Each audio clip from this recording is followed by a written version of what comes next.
It was a Wednesday. I never liked Wednesdays. My Auntie June died on a Wednesday.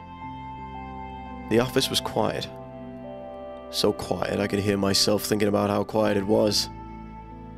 I sounded tired and overworked, a little depressed and desperate for the love of a woman. Nothing I didn't already know. But believe me, this town's a toilet.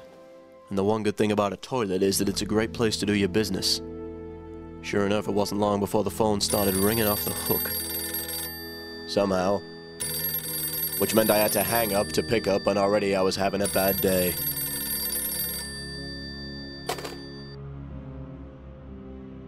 Hello?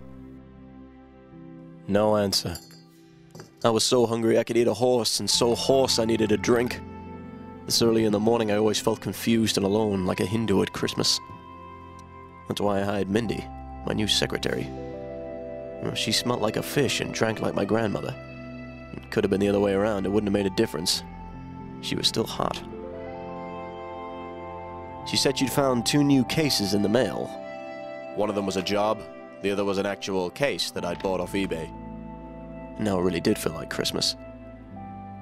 I looked up at Mindy, put on my silkiest voice and asked her, "How do you like your eggs in the morning?" "Fertilized," she said. And that was the end of that conversation. The job was a doozy. Suspects with personal histories, health records, evidence, and even photographs from the scene of the crime.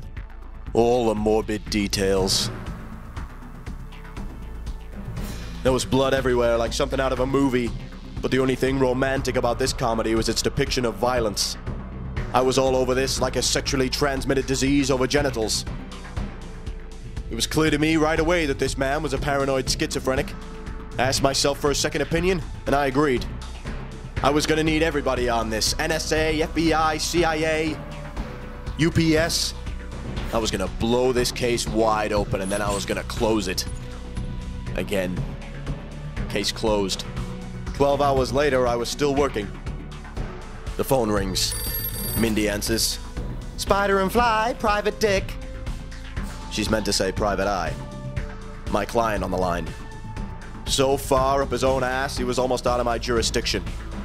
He asked me how it was going, and I told him it was murder. I meant the workload, of course. But somebody got life. "Mindy, call me a cab." "You're a cab." "Thank you, Mindy."